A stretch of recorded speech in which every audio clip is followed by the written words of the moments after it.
Welcome back to Ferris Sports Update. Time to turn our attention to Bulldog softball and joined by assistant coach Jasmine Watson. And first of all, Jasmine, welcome to the show. Thanks.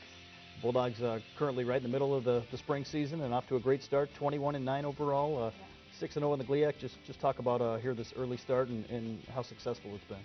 Well, I mean, it's a great start for us. You know, we wanted to start off strong, be a little bit different than last year. The main focus definitely in the beginning was to just work on mechanics, work on getting things right, not really worrying about, you know, errors and all that stuff because it's going to happen. In Florida, we had a lot of errors, but as we've been back, it's been a lot better. So that's really our main focus, is looking at the small things and trying to perfect that stuff while we're inside. Obviously, 22 games down in Florida, got off to a great start. Then you come back, open GLIAC play, and you win your first 6 GLIAC games, and now kind of battling the weather elements here a little bit this spring. Yeah, it's tough. You know, they have to miss a lot of class, and it's hard on them. You know, you have to stay focused, not only with academics, with athletics. You got to put in a lot of time. We try and practice every day. We get 1 day off a week, and then when it happens where we don't have a game, we also add a practice in.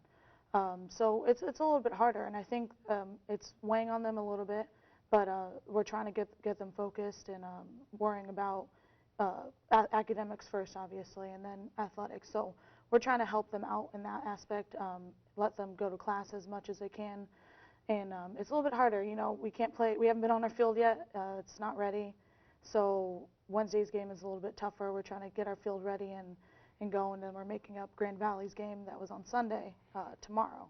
So it's going to be a rough week, very long, 8 games this week. So. Yeah, got off to a great start in the GLIAC, as we mentioned. You win your first 4 games on the road at Lake Erie, at Ashland, and then last week at Saginaw Valley, and another big sweep over a team that you had lost to earlier in the year. Yeah, Saginaw was big. You know, we knew that we were going to play the small game. We expected them to. So the 2 practices before that game, all we did was bunt. We're not a bunting team. We're more of a power hitting team. So after we would hit, you know, our defense would work on just bunting. And it just so happened is the first inning of the game, the second batter ended up bunting. She was safe, but they didn't bunt the rest of the game. So we had worked on that, you know, all week, and then they only bunted once in that first game.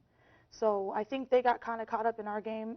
They were trying to out-hit us, and it just so happened we out-hit them, which was great. That's what we're known for. That's what we want to be known for. So that's big for the girls to get those 2 wins out of that, and just really is battle of the bats, really. And we pulled that one out, those 2 games out, and that's huge. Through this first stretch of the season, what have you seen as some of the strengths in terms of what the Bulldogs are able to do on the field?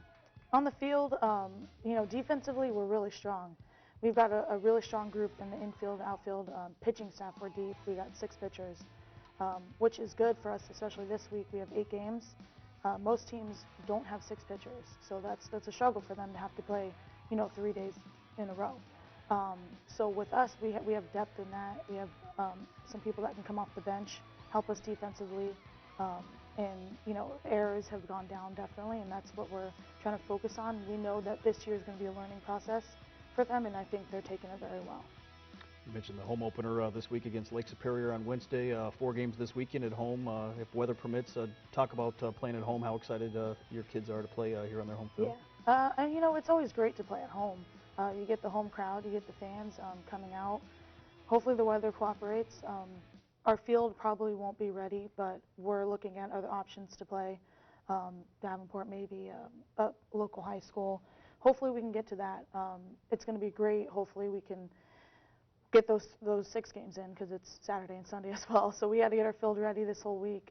So Wednesday we're probably not going to play on it, just so we can let it sit and then hopefully play on it this weekend. How tough is this conference, playing this many games in a 1-month span, essentially from the time you get back to Florida to the time you get ready for the conference tournament? It's tough. You know, academics, you have to focus on that, and you have to have the time management skills, because we get 3 hours a day. That's usually when we practice. So you know, sometimes depending on what the day we want to do for practice, might be more hitting, more defense. You got to put in the time on your own. That's how you get better, is really putting the extra time in. But then you have to also keep in mind you have academics. So especially you know, having so many games in this month is a lot. You know, and the weather isn't helping us. We haven't even been outside. So you know, we're practicing indoor, not really the same as the dirt and then outside in the open air. So it's a little bit, it's harder, you know, than going out and having to play on the field, only getting reps for warm-ups, really. So, you know, I think it's tough, but so far they've been doing really well. Hopefully this week, you know, we can still push through and get these 8 wins, definitely. Shifting gears here a little bit, talk about your background and certainly a great collegiate career for you, and how familiar you are with Coach Wally King. Yeah, it was great 4 years. I went to Syracuse, played for Wally for 3 years. He left my senior year. You know, it's tough. I tell the girls Division I it's a little bit different. I think that's where we're learning too. I've never coached at this level, but playing at the Division I level. I tell them all the time, you know, it's more of a job. It really is, and you know it when you're going in there. So that stuff, time management, you have to get that down. Playing under him was great. I mean, I learned so much. I learned literally everything from hitting from him. When I got in, he basically stripped my swing down and, you know, and changed it, and I was able to break some records, which is huge. You know, it's a big accomplishment to do, and I mean, I couldn't thank him more than that, and playing under him and now coaching with him is great. You know, we have a great staff right now, and I'm super excited about it. How's that adjustment been, going from being a player that played under Coach King to now being one of his assistant coaches? It's a little bit different.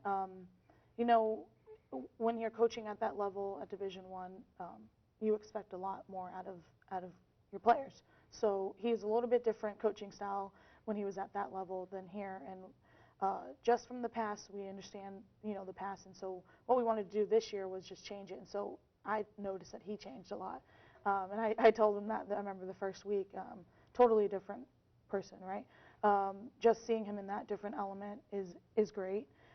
He has to learn some new things just as the girls do with us, and so coaching with him is, you know, it's been great. It's been a great experience to see both sides of him, and just to see him grow definitely as a coach more, because he has to change his coaching style a little bit, and then to help me grow as a coach as well. Well, congratulations again on the great start, and best of luck here to the Bulldogs this coming week. Thanks. We'll be back with more Ferris Sports Update right after this.